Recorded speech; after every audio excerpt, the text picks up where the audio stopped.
జై శ్రీ జగన్నాథ్. హలో అండి. ఇవాళ నేను ప్రపంచాన్ని అనుసరించే ప్రభు జగన్నాథ్ దర్శనానికే వచ్చేసాను. స్వామి జగన్నాథ్ ఒక ముఖ్యమైన టెంపుల్ ఒడిస్సా రాష్ట్రంలో పూరిలో ఉందండి.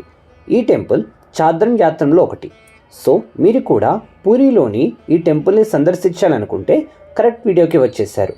ఈ వీడియోలో మనం ఇవాళ జగన్నాథ్ టెంపుల్కి ఎలా చేరుకోవాలి, చేరుకున్నాక అక్కడ ఎక్కడ ఉండాలి, ఆ టెంపుల్ దర్శనం ఎలా చేసుకోవాలి, దర్శనం అయ్యాక ఇక్కడ ఏ ప్రదేశాలను సందర్శించాలి అండ్ చివరిలో దీనికి అయ్యే బడ్జెట్ గురించి మాట్లాడుకోబోతున్నాము. ఈ వీడియోని చివరి దాకా తప్పకుండా చూడండి. అలాగే కమెంట్ బాక్స్లో జై శ్రీ జగన్నాథ్ అని కమెంట్ చేయండి. అంతేకాక ఈ వీడియోని లైక్ చేసి నా ఛానల్ సబ్స్క్రైబ్ చేయండి ప్లీజ్. దీనివల్ల నాకు చాలా హెల్ప్ అవుతుంది. ఇప్పుడు మనం ముందు పూరి ఎలా చేరుకోవాలో చూద్దాం. మనం హైదరాబాద్ నుంచి పూరి రావడానికి డైరెక్ట్ ట్రైన్ అయితే లేదండి. ముందుగా మనం భువనేశ్వర్ చేరుకోవాలి. ఆ టికెట్ కాస్ట్ 550 రూపాయల వరకు ఉంటుందండి. అక్కడి నుంచి బస్ ఆర్ ట్యాక్సీ తీసుకుని మనం వెళ్ళిపోవచ్చు. బస్ అయితే 250 రూపాయలు ఛార్జ్ చేస్తారు. అదే క్యాబ్ తీసుకుంటే 1500 వరకు ఉంటుందండి.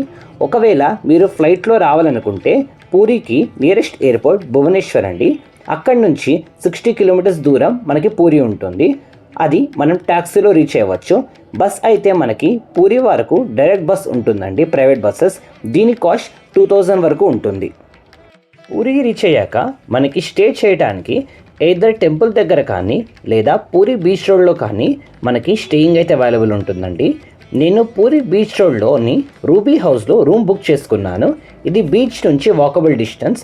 దీని కాస్ట్ నాకు 650 రూపాయలు పడిందండి. నా అడ్వైజ్ అయితే బీచ్ రోడ్ దగ్గర రూమ్ తీసుకోవడం చాలా బెస్ట్ అండి. ఎందుకంటే ఎర్లీ మార్నింగ్ అండ్ ఈవినింగ్ ఇక్కడ వ్యూ చాలా బాగుంటుంది. అండ్ మనకి టెంపుల్ కూడా ఇక్కడ నుంచి కేవలం 1 కిలోమీటర్ దూరం మాత్రమే ఉంటుంది. బట్ మీరు కనుక రథయాత్ర టైంలో వస్తే ఎక్కడ రూమ్ దొరికితే అక్కడ తీసేసుకోవడం బెస్ట్ అండి.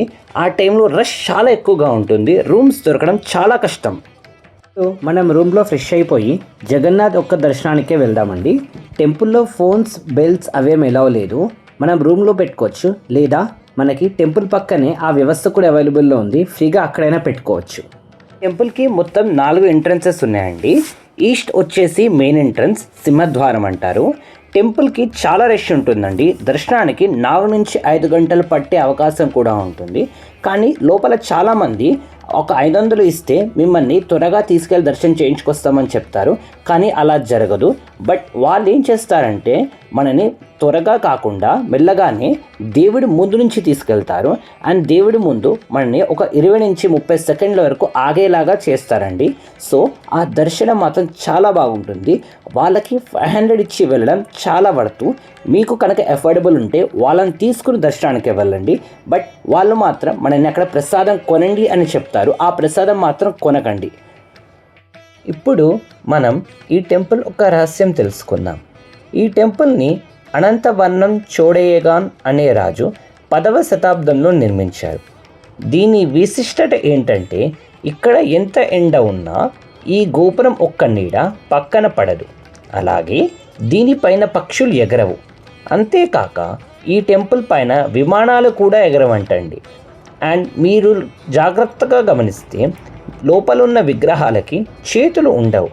ఎందుకంటే విష్ణుమూర్తి ఈ శిల్పాల్ని చెక్కేటప్పుడు చేతులు చెక్కకుండా వదిలేశాడట. తర్వాత అక్కడి మహారాజు దాన్ని అలాగే ఈ గుడిలో ప్రతిష్ఠించాడు. అండ్ ఈ విగ్రహాలు చెక్కతో చేసినవంటండి. ఇవి ప్రతి 12 లేదా 19 ఏళ్లకి ఒకసారి నబకలేబ అనే పండగ నాడు మారుస్తారు. మార్చాక ఈ పాత విగ్రహాలని తీసుకెళ్ళి అక్కడే చెట్టు కింద పాతేస్తారంటండి. ఇంకొక రహస్యం ఏంటంటే ఈ గుడి లోపల కృష్ణుడి యొక్క హృదయం ఉందని ఇక్కడ భక్తుల గాఢ నమ్మకం. దర్శనం అయిపోగానే బయటికి రాగానే మీకు ఇలా చాలా షాప్స్లో స్వీట్స్ అమ్ముతూ కనిపిస్తాయండి.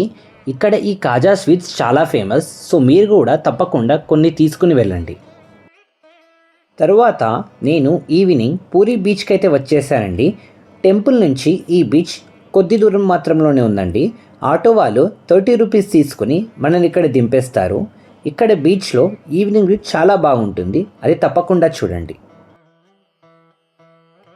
అలాగే ఇక్కడ క్యామెల్ రైడ్ కూడా ఉందండి, కుదిరితే అది కూడా ట్రై చేయండి. బీచ్ అయిపోయాక మీరు బీచ్ రోడ్కి వస్తే ఇక్కడ చాలా షాపింగ్స్ ఉంటాయండి. అండ్ ఇక్కడ ఫేమస్ ఏంటంటే మనకి శంఖంతో చేసిన బ్యాంగిల్స్ అమ్ముతారు, అవి తప్పకుండా తీసుకోండి. వీళ్ళు ప్రైస్ ఎక్కువగానే చెప్తారు, బార్గెన్ చేస్తే తక్కువకే వస్తాయి.